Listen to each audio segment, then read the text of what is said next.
നമുക്കിതിൽ ശരിക്കും കൃത്യമായ എല്ലാ ശേഖരണത്തോടു കൂടിയും ചെയ്യണമെങ്കിൽ 51 ഐറ്റം വരും ഇതിൻ്റെ മൊത്തം കൂട്ട്. സുമാർ 51. പിന്നെന്താ? പക്ഷെ ഈ ബദാമൊക്കെ നമുക്ക് വിദേശത്തു നിന്നുള്ള ഇതല്ലേ, അത് ശരിക്കും നമ്മുടെ കഞ്ഞിയിൽ ശരിക്കും അങ്ങനെ വരാറുണ്ടോ? അങ്ങനെയല്ല, അതായത് ബദാമിന്റെ പാലിന് പവർ കൂടുതലാണ്. ബദാം എന്നുള്ളത് വളരെ ചൂടുള്ള കാലാവസ്ഥയിൽ ഉണ്ടാകുന്ന ഒരു ബദാം. പക്ഷെ കാലാവസ്ഥ ചൂടാണെങ്കിലും ശരിക്കും അതിൻ്റെ അകത്ത് തണുപ്പാണ് അല്ലേ. ബദാം പാല് ഏറ്റവും നല്ലതാണ്. സുഹൃത്തുക്കളെ നമസ്കാരം. ഓർഗാനിക് കേരളത്തിൻ്റെ പുതിയ വീഡിയോയിലേക്ക് എല്ലാവർക്കും സ്വാഗതം. മണിയേട്ടനെ പ്രത്യേകിച്ച് പരിചയപ്പെടുത്തേണ്ട ആവശ്യമില്ല. നമ്മളിന്ന് നിൽക്കുന്നത് നമ്മുടെ കർമ്മ ഗോശാലയിലാണ്. ഇന്ന് നമ്മുടെ കർക്കിടക മാസമാണല്ലോ ഇത്. അപ്പോൾ നമ്മളൊരു കർക്കിടക കഞ്ഞിയാണ് നിങ്ങൾക്ക് കാണിച്ചു തരുന്നത്. അപ്പോൾ എല്ലാവർക്കും വിചാരിക്കും നമ്മൾ കർക്കിടക കഞ്ഞി ഇപ്പോൾ ഒരുവിധ ആളുകൾക്കൊക്കെ അറിയുന്നതാണ്, കിറ്റ് മേടിച്ച് വാങ്ങിക്കാം ചെയ്യാം എന്നൊക്കെ. പക്ഷേ നമ്മൾ ഇന്ന് കാണിക്കുന്ന കർക്കിടക കഞ്ഞിക്ക് ഒരു പ്രത്യേകതയുണ്ട്. നമ്മൾ പാരമ്പര്യമായിട്ട് ഉണ്ടാക്കി വന്ന രീതിയിലുള്ള ഒരു കർക്കിടക കഞ്ഞിയാണ് മണിയേട്ടൻ നമുക്കായിട്ട് കാണിച്ചു തരുന്നത്. അപ്പോൾ ആ വീഡിയോയുടെ വിശേഷങ്ങളാണ് ഇപ്രാവശ്യം നിങ്ങൾക്ക് പരിചയപ്പെടുത്തി തരുന്നത്. അപ്പോൾ എല്ലാവരും ഉണ്ടാക്കുക, വീട്ടിലുണ്ടാക്കുക. ഇതുവരെ തന്ന എല്ലാ സപ്പോർട്ടോടും കൂടെ ഉണ്ടാവുക. പാരമ്പര്യ കർഷക കഞ്ഞി എന്ന് ഉദ്ദേശിക്കുന്നത് ദൈവത്തിൻ്റെ സ്വന്തം നാടായ കേരളത്തിൽ ഇടവ മാസം കഴിഞ്ഞ് ഇടവ പാതി കഴിഞ്ഞ് വരുന്ന മഴയിൽ നമ്മുടെ ഈ മലകളിലും കുന്നുകളിലും ചരിവുകളിലും റോഡിൻ്റെ ഓരത്തും യഥേഷ്ടം ഔഷധ ചെടികളുണ്ട്. ആ ഔഷധ ചെടികളിൻ്റെ കൂട്ടായ്മ, അതായത് കറുകപ്പുല്ല്, കറ്റാർവാഴ, കിയാർനെല്ലി, കല്ലുരുക്കി, മടത്തക്കാളി, ഇങ്ങനെ ഒട്ടനവധി ഔഷധ സസ്യങ്ങളുണ്ട്. എല്ലാ ചെടികളും മനുഷ്യന് ഗുണകരവും ഔഷധ ഗുണമുള്ളതുമാണ്. അപ്പോൾ അതിൻ്റെ വളർച്ചൻ്റെ ഒരു യഥാർത്ഥ സമയം പറയുന്നത് ഈ കർക്കിടക മാസത്തിലാണ്. ആ സമയമാകുമ്പോൾ അതിൻ്റെ ഏറ്റവും കൂടുതൽ വളർച്ച വരും. ആ വളർച്ച വരുന്നതിനടുത്ത് അതിനകത്ത് ഔഷധ ഗുണങ്ങളും കൂടുതലായിരിക്കും. കാരണം പ്രകൃതിദത്തമായ മഴയിലൂടെ മഴയും വെയിലും എല്ലാം കഴിഞ്ഞ് ആ മഴയും വെയിലിലും വരുന്ന ചെടികൾക്ക് ആ മണ്ണിന് അതിൻ്റെ ഗുണങ്ങളുണ്ടാവും, മഴവെള്ളത്തിന് അതിൻ്റെതായിട്ടുള്ള ഗുണങ്ങളുണ്ടാവും. ഇപ്പോൾ ഒരു ഉദാഹരണത്തിന് നമ്മളിപ്പോൾ കൃഷി ചെയ്യുന്ന വെള്ളത്തിന് പോലും വ്യത്യാസം വരുന്നത് ഡാമുകളിൽ നിന്ന് എടുക്കുന്ന വെള്ളത്തിൽ നിന്ന് കൃഷി ചെയ്യുമ്പോൾ ഈൽഡിൽ വ്യത്യാസമുണ്ട്, ക്വാളിറ്റീസ് വ്യത്യാസമുണ്ട്. അതുപോലെ തന്നെയാണ് ഈ ഔഷധ സസ്യങ്ങൾക്കും അല്ലേ? അതെ, തീർച്ചയായിട്ടും. അപ്പോൾ ഈ സമയമാണ് അത് പ്രിപ്പറേഷൻ ചെയ്യാനും അതിൻ്റെ മാക്സിമം മെച്യൂരിറ്റി എത്തുന്ന സമയം. കാരണം എല്ലാ പൂക്കളുടെ സമയമായി, ധാരാളം മഴ.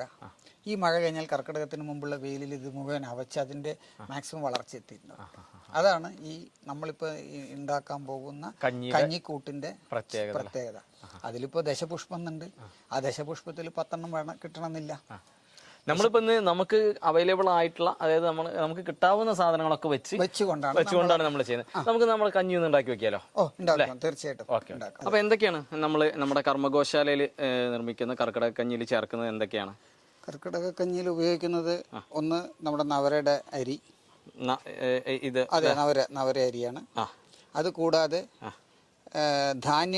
ചെറുധാന്യങ്ങളിൽപ്പെട്ട വരക്, അതെ, കുതിരവാലി, തെന, ഓരോന്നും കാണിച്ചത്. ഇത് വരക്. ഇതിൽ 4 അരിന്റെ ഒരു മിക്സിംഗ് ആണിത്. ഇത് 4 ഐറ്റം ഉണ്ട് ഇതിനകത്ത്. ഓ ശരി. ഓക്കെ. അടുത്തത് ഏതാണ്? ഇത് കൂടാതെ നമ്മുടെ ഒരു മരുന്ന് കൂട്ട് എന്ന് പറയുന്നത് കുരുമുളക്, ജീരകം, ഓമം, കായം, ഇതിന്റെ ഒരു കൂട്ടാണ് ഇതുള്ളത്, ഈ കാണുന്നത്. അതെ. ഇത് കൂടാതെ വരുന്നത് അണ്ടിപ്പരിപ്പ്, ഏലക്ക, മുന്തിരി, പട്ട, ഗ്രാമ്പു, തിപ്പിലി, ജീരകം. ഇതാണ് ഇതിന്റെ സ്പീഷ്യസിന്റെ, അതായത് സുഗന്ധദ്രവ്യങ്ങളുടെ കൂട്ടാണ് ഇത്. ഇത് കൂടാതെ ഇതിന്റെ മറ്റു നവധാന്യങ്ങളുടെ ഇതിൽ കുരുമുളക് കിടക്കുന്നുണ്ട്. ഇതാ കുരുമുളക് ഉണ്ട്, പിന്നെ നമ്മുടെ വെളുത്തുള്ളി ഉണ്ട്, ഇഞ്ചി ഉണ്ട്. പിന്നെ ഇത് എന്താണ് മണിയേട്ടാ? ഇതോ ഗ്രാമ്പു അല്ല, അതിന്റെ തൊട്ടടുത്ത് അതന്നെ മണിയേട്ടാ. ഇതാണ് എന്താണ് പുളിയമര എന്ന് പറയും. പുളിയമര അല്ലേ? അതെ. പിന്നെ പട്ട, ഇല അല്ലേ? അതെ. ഓക്കെ. പിന്നെ ഇത് ഗ്രാമ്പുവിന്റെ കൂടെ എന്താണ് മണിയേട്ടത്? അത് എന്താ പറയാ, തെപ്പിലി എന്ന് പറയും. തെപ്പലി. ഇത് പെരിഞ്ചീരകം. അതെ. മണിയേട്ട ഇതിൽ എന്തൊക്കെയാണ്? ഇത് കൂടാതെ നമ്മുടെ നവധാന്യങ്ങളാണ് ഇതിന്റെ ഐറ്റം. നവധാന്യങ്ങളിൽ ചോളം, ഗോതമ്പ് അല്ലേ, ഉഴുന്ന്, കോറ, ചെറുപയർ, നിലക്കടല, വെള്ളപ്പയർ, മുതിര, ഇത്രയും സാധനങ്ങളാണ് നവധാന്യങ്ങൾ വരുന്നത്. അതെ. പിന്നെ ഇതിൽ എക്സ്ട്രാ ഒന്ന് രണ്ട് സാധനങ്ങൾ വരുന്നുണ്ടല്ലോ. അത് പരിപ്പാണോ? സാമ്പാർ പരിപ്പ്. സാമ്പാർ പരിപ്പ് അല്ലേ? ഉഴുന്ന്. അതെ. Okay okay. ഒന്ന് രണ്ട് തരം അരികൾ. ഇതിൽ 10 ഐറ്റം വരുന്നുണ്ട്. നവധാന്യങ്ങൾ പറയുന്ന 10 ഐറ്റം വരുന്നുണ്ട്. 10 ഐറ്റം വരുന്നുണ്ട്. ഇനി ഇവിടെ ഇങ്ങനെ ഇതുണ്ടല്ലോ, പച്ചമരുന്നിന്റെ കൂട്ടാണ്. അതായത് ദശപുഷ്പങ്ങളിൽ 10 ഐറ്റത്തിൽ പറയുന്ന കറുക വരുന്നുണ്ട്, നിലപ്പന വരുന്നുണ്ട്, കടലാടി വരുന്നുണ്ട്, മൊയൽച്ചെവിയൻ വരുന്നുണ്ട്, മുക്കുറ്റി വരുന്നുണ്ട്. ഇത്രയും ഐറ്റമാണ്. അല്ല, ഈ ദശപുഷ്പപ്പെട്ടതാണ് ഇത്. ഇത് കൂടാതെ മറ്റു ഔഷധ ചെടികൾ എന്ന് പറയുന്ന ഈ കഞ്ഞിക്കൂട്ടിൽ വരുന്നത് ഒന്ന് കിയാർ നെല്ലിയാണ്, ഒന്ന് മണത്തക്കാളിയാണ്. മണത്തക്കാളി. ഇത് നമ്മുടെ ചീര, അതായത് ചപ്പ് ചീര എന്നാണ് ഇതിന് പറയുക. ഇത് വന്നിട്ട് എന്താ പറയുക, തൂവ, പിന്നെ കഞ്ഞിത്തൂവ, പിന്നെ അത് കൂടാതെ ഇതിനകത്ത് എന്താ പറയുക, ചങ്ങണം പരണ്ട, മല്ലിത്തഴ, പുതിന, ഇത്രയും സാധനങ്ങളാണ് പച്ചമരുന്നിന്റെ കൂട്ടിൽ ഇതിനകത്ത് വരുന്നത്. ഇത് കൂടാതെ വെറ്റില, കാന്താരി മുളക്, നെല്ലിക്ക, നാരങ്ങ, ഇതിൻ്റെ എല്ലാം കൂടിയിട്ട് വെള്ളത്തിലിട്ട് തിളപ്പിച്ച് ഇതിൻ്റെ നീരിൻ്റെ അകത്തിലേക്കാണ് നമ്മൾ ഈ മരുന്നിൻ്റെ പൊടിക്കൂട്ട്, അതായത് എന്താ പറയുക, കർക്കിടക കഞ്ഞിൻ്റെ കൂട്ട് ചേർത്തുന്നത്. ഈ സുഗന്ധദ്രവ്യങ്ങൾ മുഴുവൻ പൊടിക്കും. പൊടിച്ചതിന് ശേഷം ഇതിൻ്റെ സ്വരസം, ഇതിൻ്റെ കൊഴുപ്പെടുത്തിട്ടാണ് ഈ സാധനങ്ങൾ അതിൽ ചേർത്തുന്നത്. അതിനകത്ത് ഇനി ചേർത്താവുന്ന സാധനങ്ങൾ നെയ്യ് വരുന്നുണ്ട്, തേങ്ങാപ്പാൽ വരുന്നുണ്ട്, പശുവിൻ്റെ പാല് വരുന്നുണ്ട്. ഇതെല്ലാം ചേർക്കണം. ഇതെല്ലാം കൂടി ചേർത്തിട്ട് ആണ് അതിന്റെ കൂട്ട് വരുന്നത്. മണിയേട്ടാ, ഇതിലേ നമ്മൾ 2-3 സാധനങ്ങൾ പറയാത്തുണ്ട്. ഇത് ഈ ഇരിക്കുന്നത് ഇത് അമ്പഴത്തിന്റെ ഇല. അമ്പഴത്തിന്റെ ഇല അല്ലേ? അതെ അതെ. Okay okay. പിന്നെ തെച്ചിയുണ്ട്, ഇരിക്കുന്നുണ്ട്, കരിനൊച്ചിയുണ്ട്. പിന്നെ ഇത് നമ്മുടെ നീലൂരം. ഇതിന്റെ ഈ കഞ്ഞിക്കൂട്ടിന്റെ മറ്റൊരു പ്രത്യേകത പറഞ്ഞുതരാം. നമ്മുടെ ഈ ഗോശാലയിൽ നിർമ്മിക്കുന്ന കീട നിയന്ത്രണി എന്ന് പറയുന്നത് പശു ഭക്ഷിക്കാത്ത ഇലകൾ ചേർത്തിട്ടുള്ള സാധനങ്ങൾ കൊണ്ടാണ് കീടങ്ങളെ നിയന്ത്രിക്കുന്നത്. പക്ഷെ ഇവിടെ നമ്മുടെ ഈ കഞ്ഞിക്കൂട്ടിൽ പശു ഭക്ഷിക്കുന്ന എല്ലാ ഇലകളുമാണ് ചേർത്തുന്നത്. അതെ, നീലൂരം ഇത് പശു ധാരാളം ഭക്ഷിക്കുന്നതാണ്. നമ്മുടെ കറ്റാർവാഴ ഇരിക്കുന്നുണ്ട്. അതെ അല്ലേ? അതെ, കറ്റാർവാഴയുണ്ട്, വെറ്റിലയുണ്ട്, തുളസി ഇരിക്കുന്നുണ്ട് അല്ലേ? അതെ. ഓക്കെ. പിന്നെ തെച്ചിയുണ്ട്. മണിയേട്ടാ, ഇത് ചീരയാണോ? അതെ അതെ, ചീര. അതല്ലേ? ഇത് എന്ത് ചീര? സാധാ ചീരയാണോ? സാധാരണ അല്ല, ഇത് കുപ്പച്ചീരന്റെ ഐറ്റത്തിൽ പെട്ടതാണ് ഈ ചീര. കുപ്പച്ചീര അല്ലേ? ഇത് കൂടാതെ മൂത്രസഞ്ചിയിലുള്ള വരുന്ന കല്ല് ഉരുക്കാനുള്ള കഴിവ് കല്ലുരുക്കിക്കുണ്ട് എന്നുള്ളതിന്റെ പേര് കൊണ്ടാണ് ഇതിന് കല്ലുരുക്കി. അതടക്കം ഇതിനകത്ത് വരുന്നുണ്ട്. കല്ലുരുക്കി അല്ലേ? അതെ. ഇതിന്റെ അടുത്ത ഒരു ഇതിന്റെ കൂട്ട് പറയുന്നത് വർഷകാലം കഴിഞ്ഞ് വള്ളി പടരുന്ന വള്ളികൾക്ക് വളർച്ചാ പ്രവണത കൂടുതലായിരിക്കും. ഒരു ഉദാഹരണത്തിന് മത്തൻ, കോവയ്ക്ക, കൈപ്പയ്ക്ക, പടുവലം, അങ്ങനെയുള്ള വള്ളി കൃഷികൾ, അതായത് ഈ കാണുന്ന ചങ്ങണം പരണ്ട അടക്കം ആ ഇനത്തിൽപ്പെട്ടത് തന്നെയാണ്. അതിന്റെ പ്രത്യേകത എന്താ ചോദിച്ചു കഴിഞ്ഞാൽ, ഇതിന് വളരാനുള്ള പ്രവണത കൂടുതലും കർക്കിടക മാസത്തിൽ വരുന്ന മഴയിൽ വളരുന്ന ചെടികളാണ് ഇത് മുഴുവൻ. ഔഷധ സസ്യശാസ്ത്ര വിധി പ്രകാരം ഈ കർക്കിടക മാസത്തിൽ ധാരാളം മഴ കൊള്ളുന്നുണ്ട്. അന്തരീക്ഷത്തിൽ നിന്നും വരുന്ന വെള്ളത്തിൻ്റെ അതിന് ഊർജം കൂടുതലായിരിക്കുന്ന പറയുന്നത്. അതുകൊണ്ട് തന്നെയാണ് വർഷകാലം വരുമ്പോൾ യഥേഷ്ടം എല്ലാ ചെടികളും പുഷ്പിക്കുന്നതും പൂക്കുന്നതും. അതുകൊണ്ട് തന്നെയാണ് കേരളത്തിന് ദൈവത്തിൻ്റെ സ്വന്തം നാട് എന്ന് പറയുന്നത്. കഞ്ഞിയുടെ ഒരുക്കമാനത്തിൻ്റെ അവസാനത്തിൽ വരുന്ന കൂട്ട് വരുന്നത് ഒന്ന് നമ്മളിവിടെ നിർമ്മിക്കുന്ന നെയ്യാണ്. ഈ നെയ്യിൻ്റെ പ്രത്യേകത സാധാരണ നെയ്യല്ലാതെ നമ്മൾ പഞ്ചഗവ്യ ഗൃധ എന്ന് പറഞ്ഞിട്ട് പശുവിൻ്റെ ചാണകം, പാല്, മൂത്രം, തൈര്, നെയ്യ് ചേർത്തിട്ട് അതിൽ എടുക്കുന്ന നെയ്യാണ് പഞ്ചഗവ്യ നെയ്യ്. അതാണ് ഇതിനകത്ത് ചേർത്തുന്നത്. കൂടാതെ ഇതിനകത്ത് വരുന്ന അടുത്തൊരു തേന് ഏറ്റവും അവസാനം കഞ്ഞി ചൂട്. ചെറുതേനാണോ? അല്ല, സാധാരണ തേനാണ്. ഇതിൻ്റെ നീരെടുക്കുന്നതിന് മുമ്പ് വേരോട് കൂടിയിട്ടുള്ള സമമാണ് ഇതിൻ്റെ ചേരുവകൻ്റെ ഒരു കൂട്ട്. ഓ ഓ ഓ ഓ വേരുള്ള എല്ലാത്തിൻ്റെയും വേര് ചേർത്തിട്ടുള്ളതാണ് അതിൻ്റെ കഞ്ഞിൻ്റെ കൂട്ട് വരുന്നത് അല്ലേ? അതെ. അപ്പോൾ അത് കംപ്ലീറ്റ് മണ്ണ് കഴുകി കളയുക അല്ലേ? അതെ.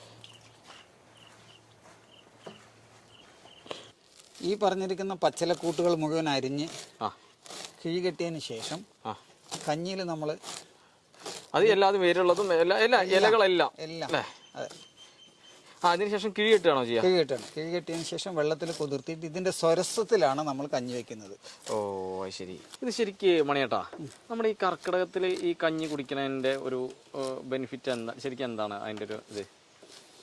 അതായത് തണുത്ത കാലാവസ്ഥയിലാണ് നമ്മുടെ ശരീരത്തിലുള്ള ഈർപ്പം പുറത്തു പോകാതെ സ്വെറ്റിംഗ് വരാനുള്ള അല്ലെ വേർപ്പ് ഗ്രന്ഥികളുടെ സിസ്റ്റം ശരിക്കും, ഞാൻ ഈ പറയുന്നത് എൻ്റെ അറിവാണ്, അതിൽ ശരികളുള്ളത് ശരികളായിട്ട് എടുക്കാം, തെറ്റുള്ളത് ശരിയാണ്.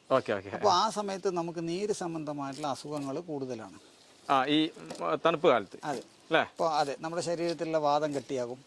അതുകൊണ്ടാണ് വാതരോഗികൾക്ക് തണുപ്പ് കാലാവസ്ഥ വരുമ്പോൾ അവർക്ക് അവിടെ രക്തത്തിൻ്റെ സർക്കുലേഷൻ കുറവ് വരാറുണ്ട്. അപ്പോൾ ആ സമയങ്ങളിൽ നമ്മുടെ ശരീരത്തിലുള്ള വെള്ളത്തിൻ്റെ അളവ് കൂടുതലുള്ളത് കൊണ്ട് ഈ വക സാധനങ്ങൾ ശരീരത്തിൽ എല്ലായിടത്തും എത്താൻ കഴിയുമെന്നാണ് എൻ്റെ വിശ്വാസം.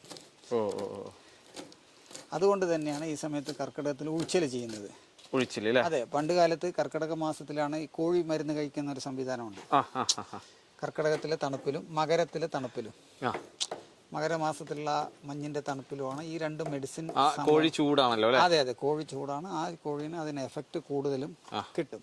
മറ്റേത് നമ്മൾ കഴിക്കുമ്പോൾ വേർപ്പിനുള്ള സാഹസം കൂടുതലായതുകൊണ്ട് അത് വേർപ്പിലൂടെ ഇത് കൂടുതൽ സമയം ശരീരത്തിൽ നിൽക്കാനുള്ള ഒരു സാവകാശം ഉണ്ടാവും ഇതിനല്ലേ? അതെ അതെ. നല്ല വെള്ള തുണിയിൽ അല്ലേ? അതെ. നമ്മൾ കിഴി കെട്ടുന്നു. ഓ, കിഴി കെട്ടാനൊരു ശൈലി ഉണ്ടല്ലേ മണിയേട്ടാ? അതായത് ഇത് വെള്ളത്തുനിന്ന് എടുക്കേണ്ട സൗകര്യത്തിന് വേണ്ടിയിട്ടേ. അതുകൊണ്ട് അങ്ങനെ നീളാൻ ഇതിട്ടുണ്ടല്ലേ? അതെ. ഓക്കെ. അരിഞ്ഞു കഴിഞ്ഞിരിക്കുന്ന എല്ലാ ഇലകളിൻ്റെയും സർസം ആണ് നമ്മൾ അടുത്തത് ഉണ്ടാക്കാൻ പോകുന്നത്. ഏതാണ്ട് മണിയേട്ടാ അവിടെ ഇങ്ങനെ ഒരു കലം അല്ലേ? അതെ, മൺകല റെഡിയാക്കിയിട്ടുണ്ട്. ഇത് പിന്നെ ഇതിലെത്ര വെള്ളം മണിയേട്ടാ എത്ര വെച്ച്? ഏതാണ്ട് ഒരു 1/2 ലിറ്ററിന്റെ അടുത്താണ് ഇപ്പൊ ഇലകളുള്ളത്. അപ്പൊ 1/2 ലിറ്റർ ഇല ഉണ്ടാവുമ്പോൾ അതിന്റെ 1/2 കിലോന്റെ അടുത്താവും അല്ലെ? 1/2 കിലോന്റെ അടുത്തുണ്ടാവും. അപ്പൊ നമ്മളൊരു 3 ലിറ്റർ വെള്ളത്തിലാണ് അത് തിളപ്പിക്കുന്നത്. 1/2 കിലോ. അതെ, 3 ലിറ്റർ വെള്ളത്തിൽ തിളപ്പിച്ചിട്ട് ഏതാണ്ട് സുമാർ ഒരു പാതിന്റെ അളവിൽ എത്തുമ്പോൾ നമ്മൾ ആ കിഴി മാറ്റും. നേരത്തെ പറഞ്ഞ കൂട്ടിൽ കഞ്ഞുണ്ണി പറയാൻ വിട്ടുപോയിട്ടോ, അതിന്റെ ഇടയിൽ കഞ്ഞുണ്ണി ഉണ്ടായിരുന്നേ. കഞ്ഞുണ്ണി ഉണ്ടായിരുന്നു. അതേപോലെ ഈ ബദാം ഇരിക്കുന്നത് കണ്ടു ഞാൻ. അതില് ബദാമിന്റെ ഒരു 1-2 ഇതുണ്ടായിരുന്നു. ആ മുന്തിരി എല്ലാം ഏലക്കായ മുന്തിരിയുടെയും കൂടെ അല്ലേ? അതെ അതെ, ബദാം വരുന്നുണ്ട്. അണ്ടിപ്പരിപ്പ്, ബദാം, മുന്തിരി, ഏലക്ക ഇതെല്ലാം ഇതിന്റെ കൂട്ടിൽ വരുന്നതാണ്. അതല്ലേ? നമ്മൾക്കിതിൽ ശരിക്കും കൃത്യമായ എല്ലാ ശേഖരണത്തോടു കൂടി ചെയ്യണമെങ്കിൽ 51 ഐറ്റം വരും ഇതിന്റെ മൊത്തം കൂട്ട്. സുമാർ 51. പിന്നെന്താ? പക്ഷെ ഈ ബദാമൊക്കെ നമുക്ക് വിദേശത്തു നിന്നുള്ള ഇതല്ലേ? അത് ശരിക്കും നമ്മുടെ കഞ്ഞിയിൽ ശരിക്കും അങ്ങനെ വരാറുണ്ടോ? അങ്ങനെയല്ല. അതായത് ബദാമിന്റെ പാലിന് പവർ കൂടുതലാണ്. ബദാം എന്നുള്ളത് വളരെ ചൂടുള്ള കാലാവസ്ഥയിൽ ഉണ്ടാകുന്ന ഒരു ഇതാണ്. പക്ഷെ കാലാവസ്ഥ ചൂടാണെങ്കിലും ശരിക്കും അതിൻ്റെ അകത്ത് തണുപ്പാണ് അല്ലേ? ബദാം പാല് ഏറ്റവും നല്ലതാണ്. അല്ലേ? നമ്മളിത് തിളച്ചതിന് ശേഷമാണോ നമ്മുടെ കിഴിയിടുക? അതെ അതെ അതല്ലേ? വെള്ളം തിളച്ചിട്ട് നമ്മളെ കിഴിയിടും അല്ലേ?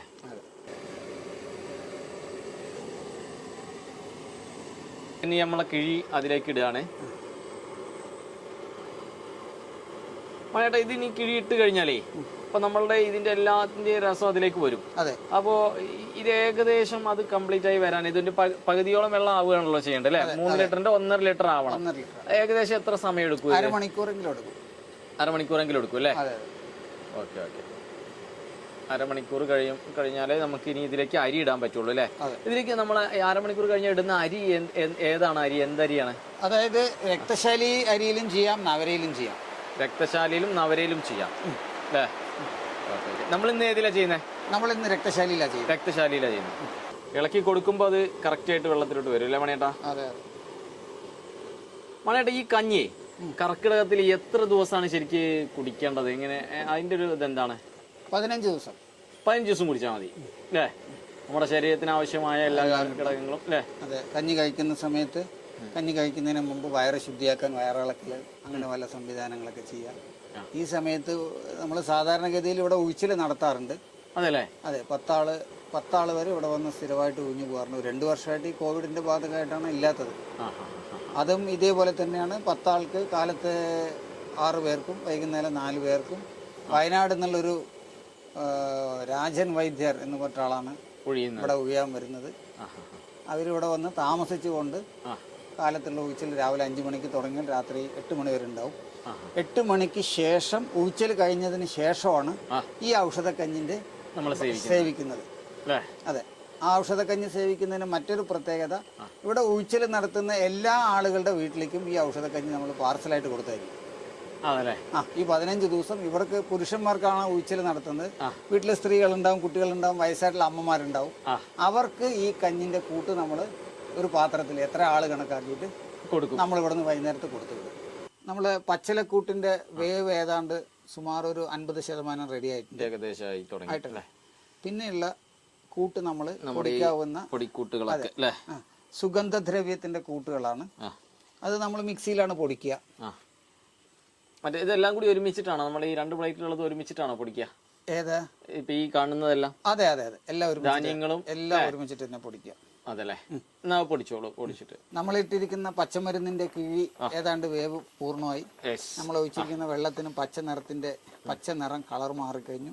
ഇതിൽ കിഴിയിലുള്ള എല്ലാ സാധനങ്ങളും വെന്ത് കഴിഞ്ഞു. ഇനി ഇതിനകത്തൊന്നുമില്ല.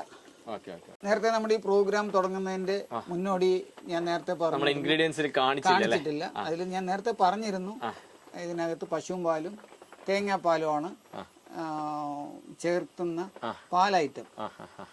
ശരിക്കും യഥാർത്ഥത്തിൽ നമ്മൾ ഔഷധക്കഞ്ഞി വേണമെങ്കിൽ 5 തരത്തിലുള്ള പാലുകൾ ചേർത്തിക്കൊണ്ട്, അതായത് പശുവും പാല്, ആട്ടിന്റെ പാല്, എരുമപ്പാല്, തേങ്ങാപ്പാല്, ബദാം പരിപ്പിന്റെ പാല്, അതും ചെയ്യാവുന്നത്. ഇത്ര ഇങ്ങനെ 5 പാല് യൂസ് ചെയ്ത് ചെയ്യാം അല്ലേ? അതായത് ഇത് ഭക്ഷണമാണ്. ആ മരുന്നിക്കൂട്ടിൽ എങ്ങനെ വേണമെങ്കിലും നമ്മുടെ പ്രകൃതിദത്തമായിട്ടുള്ള എന്ത് സാധനങ്ങൾ വേണമെങ്കിലും മാറ്റാവുന്നതും ചെയ്യാവുന്നതാണ്. ആണല്ലേ? അപ്പൊ നമ്മൾ ഇത് ഈ ഒരു തേങ്ങ മുഴുവൻ ഇടുമോ അതോ? അല്ല, അര തേങ്ങ അല്ലേ? അരമുറി തേങ്ങ ഇടും. നമ്മളിവിടെ ഉപയോഗിക്കുന്നത് രക്തശാലിന്റെ അരിയാണ്. രക്തശാലി അരി അല്ലേ? അതെ. അത് മണിയേട്ടൻ തന്നെ കൃഷി ചെയ്ത രക്തശാലി അരി അല്ലേ? ഇതിപ്പോ നമ്മൾ എത്ര ഇതായിട്ടത്, എത്ര ഗ്രാം ആട്ടെ അരി? 250 ഗ്രാം അരി ഇട്ടു അല്ലേ? നമ്മുടെ ഔഷധക്കൂട്ടിന്റെ അരിന്റെ ഏകദേശം ഏതാണ്ടായിട്ടുണ്ട്. ഏകദേശം റെഡി ആയിട്ടുണ്ട് അല്ലേ? ഔഷധക്കൂട്ട്, ഔഷധക്കഞ്ഞി ഏകദേശം ആയിട്ടുണ്ട്. അപ്പൊ ഇനി അടുത്ത് നമ്മൾ ഇനി എന്താണ് ചേർക്കണം മണിയേട്ടാ? ഇതിനകത്തുള്ള പൊടികൾ നമ്മുടെ കഞ്ഞിക്കൂട്ടിന്റെ ഇത് നേരത്തെ നമ്മൾ കാണിച്ച ഇൻഗ്രീഡിയൻസ് എല്ലാം പൊടിച്ചതും അരച്ചതും ഉണ്ട് അല്ലേ?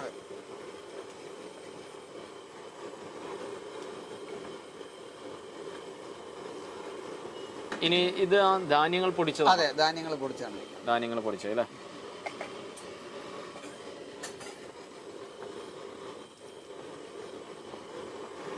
നല്ല മണം കേട്ടോ.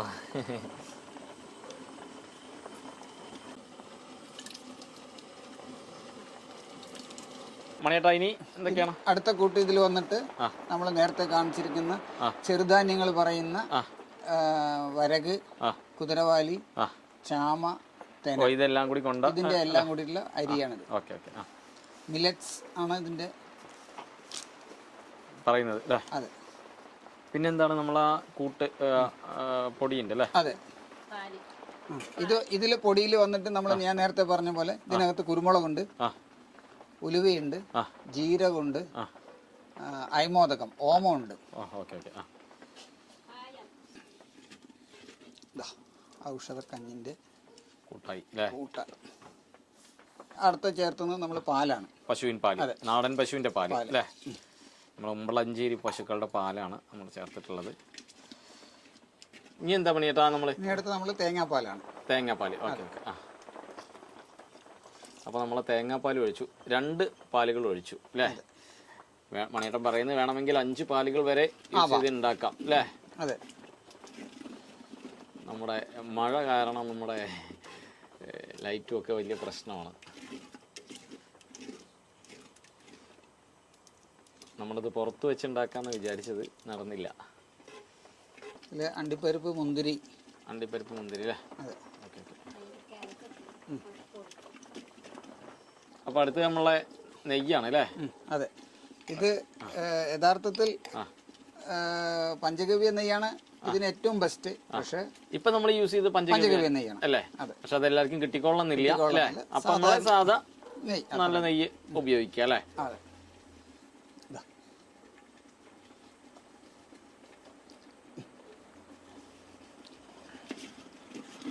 നമ്മള് സാധാരണഗതിയിൽ ഏറ്റവും മെഡിസിൻ ആയിട്ട് ചെയ്യുന്ന സമയത്ത് ഇന്ദുപ്പാണ് ഏറ്റവും നല്ലത്. കാരണം ഇന്ദുപ്പിന് ശരീരത്തിനെ ശുദ്ധീകരിക്കാൻ കഴിയും, നീര് വലിച്ചെടുക്കാൻ കഴിയും, യൂറിനിന്റെ ഫിൽറ്ററിങ് നിൽക്കും. പക്ഷെ നമ്മളിപ്പോ ഇതില് തൽക്കാലം കല്ലുപ്പാ ഉപയോഗിക്കും. കല്ലുപ്പ് അല്ലേ? അതെ, ഉപ്പിന് വേണ്ട. ഇനി നമ്മൾ ഇതിൽ ചെയ്യാൻ പോണ ആകെ കാര്യം എന്ന് പറയുന്നത് കഞ്ഞി ആറിയതിന് ശേഷം തേനൊഴിക്കും അല്ലേ? അതെ. നമ്മൾ ചെറുനാരങ്ങ ഒഴിച്ചു അല്ലേ? ഓക്കെ, അപ്പൊ നമ്മൾ ചെറുനാരങ്ങ ഒഴിച്ചു. നെല്ലിക്ക നമ്മൾ അരച്ചതിന്റെ കൂടെ അരച്ചു അല്ലേ? ഇതിന്റെ ടേസ്റ്റ് നിങ്ങൾ തന്നെ നോക്കിക്കോളൂ. ടേസ്റ്റ് ഒന്ന് നോക്കണം. ഭയങ്കര ചൂടാണ്, എന്നാലും ഒന്ന് തൊട്ടെടുക്കാം അല്ലേ? ഓ, മരുന്നെന്ന് പറഞ്ഞാൽ ശരിക്കും മരുന്നാണ് കേട്ടോ. നമ്മുടെ കഞ്ഞി ഏതാണ്ട് എല്ലാത്തിൻ്റെയും ചേരുവകളായി കഞ്ഞി റെഡി ആയിട്ടുണ്ട്. ഓക്കെ, ഇനി അതിൽ അവസാനമായിട്ടുള്ളത് തേനാണ്. തേൻ ഒഴിക്കുകയാണ്. ഏകദേശം എത്ര ഒഴിക്കണം? അതിനായിട്ട് ഒരു സ്പൂണൊക്കെ മതി അല്ലേ? ഒരു സ്പൂൺ തന്നെ ധാരാളമാണ്. തേൻ ഒഴിച്ചു.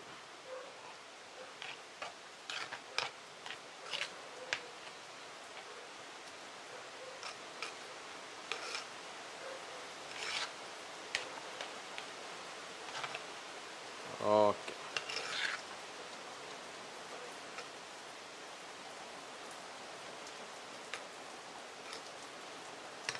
സുഹൃത്തുക്കളെ നോക്കൂ, നമ്മുടെ കർക്കിടക കഞ്ഞി റെഡിയായി. നിങ്ങൾ കണ്ടല്ലോ.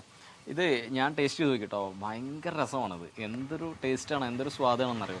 ഇത് നിങ്ങൾ വീട്ടിൽ ഉണ്ടാക്കി നോക്കണം. ഇതൊരു പരമ്പരാഗത കാലങ്ങളിൽ, നമ്മുടെ മുൻകാലങ്ങളിൽ നമ്മുടെ വീട്ടുകാരൊക്കെ നാടുകളിൽ നിന്ന് പറിച്ച് ഉണ്ടാക്കിയിരുന്ന ഒരു കഞ്ഞിക്കൂട്ടാണിത്. സത്യത്തിൽ ഇപ്പോൾ കർക്കിടക കഞ്ഞി എന്ന് പറഞ്ഞാൽ ഒരു കവറിലേക്ക് ഒതുങ്ങി നിൽക്കുന്ന ഈ കാലത്ത് നമ്മൾക്ക് ഇതുപോലുള്ള വിവരങ്ങൾ നൽകിയ മണിയേട്ടനെ പോലെയുള്ള കർഷകർ, ഇതുപോലെയുള്ള ആളുകൾ തന്നെയാണ് നമ്മുടെ മുതൽക്കൂട്ടെന്ന് പറയുന്നത്. അപ്പോൾ എല്ലാവർക്കും ഇഷ്ടപ്പെട്ടു എന്ന് വിചാരിക്കുന്നു. തീർച്ചയായിട്ടും നമുക്ക് ഇതുവരെ തന്ന എല്ലാ സപ്പോർട്ടോടും കൂടി കൂടെ ഉണ്ടാവുക. മണിയേട്ടനെ പോലെയുള്ള കർഷകർ ലോകമൊട്ടാകെ അറിയട്ടെ. നമ്മൾ വൈകാതെ മണിയേട്ടൻ്റെ വേറെ 1-2 വീഡിയോ കൂടി ചെയ്യുന്നുണ്ട്. ഇന്നിവിടെ മഴയായതുകൊണ്ട് നമുക്കൊന്നും ചെയ്യാൻ പറ്റിയിട്ടില്ല. എങ്കിൽ തന്നെ നമ്മുടെ കഞ്ഞി ഉണ്ടാക്കുന്നിടത്ത് കുറച്ച് ലൈറ്റിൻ്റെ ഒക്കെ പ്രശ്നങ്ങൾ ഉണ്ടായിരുന്നു. അപ്പോൾ എല്ലാം ക്ഷമിച്ചുകൊണ്ട് നമ്മുടെ എല്ലാ ഫിലിമിനെയും പോലെ ഇതും 2 കൈ നീട്ടി സ്വീകരിക്കുക, എല്ലാവരിലേക്കും എത്തിക്കുക. ഒട്ടും വൈകാതെ നമുക്ക് അടുത്ത വീഡിയോ